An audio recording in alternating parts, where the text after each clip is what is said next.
right, we're going to do a sliding board transfer today with our patient. This is for patients who are maybe non-weight bearing, or have a lot of gravitational insecurity possibly, extremely weak in the lower extremity but strong in the upper extremity. Who else? Individuals with spinal cord injuries can do sliding board transfers. Non-weight bearing. Yeah, that's about it. Hopefully your individuals with spinal cord injuries can be independent with this technique, but it's a great way if you don't have use of your lower extremities. So a couple of things I want you all to note. I've checked the floor for hazards. I've made sure that the bed is locked. I've got all of my equipment at hand. I don't put my footrests, I take them off, but I don't put them far away from me or on the floor. And I don't put my armrest far away from me or on the floor. That's just because you want to have all these things ready in case your patient has super poor sitting balance, in case you need to get them quickly, but you don't want them on the floor in the way of your patient to impair safety, okay? The first thing you're gonna do is come in, you're gonna talk to the patient, you're gonna explain what we're gonna do. So, hi Courtney, I'm Jennifer, I'm with Occupational Therapy. We're gonna do a sliding board transfer today. Okay, so we're gonna use this board as a bridge between the bed and your wheelchair. And we're gonna make sure that you're safe at all times. We're gonna keep our backside on this board. And you're not going to bear any weight through your lower extremities, through your legs, okay? Okay. Doctor's orders, right? Yes. Okay. Do you feel comfortable with that today? Yes. All right. So the first thing I want to do is make sure that the patient has some footwear that ensures safety. So non-skid socks, anything with some friction on the bottom. So I'm going to go ahead and put her shoes on.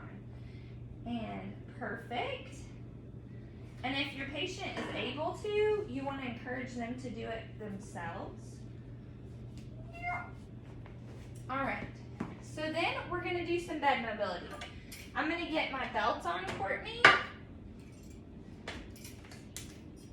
What? No, I'll have you roll side to side. So I'm going to have her roll, and I'm just going to feed my belt through.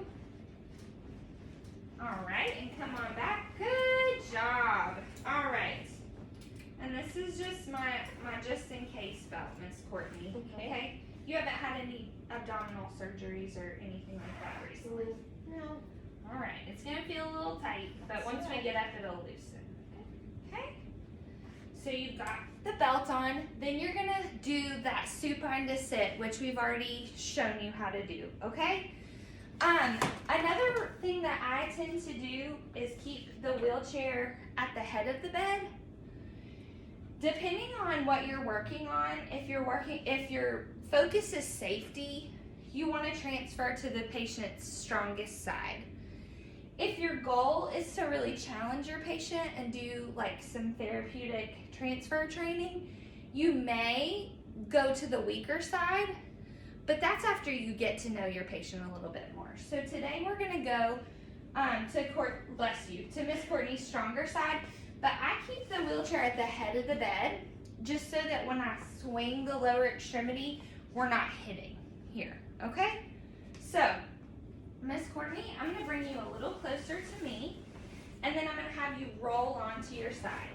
Good. And then if you can get your lower extremity off and then just push up. Excellent. Excellent. Okay, so you're maintaining contact guard, okay? And you've got a hold of your belt. You've removed the armrest on the side that the patient is transferring to, and you're gonna instruct them. We're gonna put this sliding board under your thighs here, okay? Can you lean over? Great. Good. And we're gonna create this bridge, okay? So, I don't know if you can, yeah, you can see. There's no space between the wheelchair and the bed, okay? You don't wanna make a bridge like this, right? Because if the sliding board slips off either surface, your patient is in the floor, okay? So you want the wheelchair 10 to 30 degrees turned from the bed, but you want the board in contact with the bed and the wheelchair all the way through, okay? So, the other thing that I like to do is put my body in a place where if Courtney were to, go ahead and hip thrust for me. If she were to hip thrust, I've got her. My knee is between her and the floor, okay? So she cannot fall this way. So I'm gonna bring you up.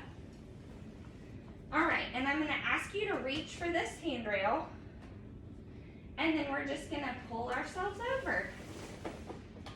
Okay, so now that the patient is in the wheelchair, I'm gonna kind of turn this a little bit. Okay. We're gonna have the patient lean and remove the board. And remember, your goal is patient independence. So the more you can kind of instruct the patient to do on their own, the better. All right. You're gonna put the armrest on. You're gonna make sure that the patient is positioned appropriately. And then you can remove your belt. If you're gonna do other things, you can leave it. But it might be a little tight, okay? So I like to get my patient's footrests on just so that they can sit comfortably in the chair. Thank you. Okay, so make sure that their feet are. So we're at 90, 90, 90. Pull that, there we go. All right. And you talk to your patient, you tell them that was excellent, you give them some positive feedback, and then you can go over anything that you want to work on for next time. So give them that Big Mac, a positive, let's work on this, and then another positive. And that's a sliding board transfer. Thank you. All right.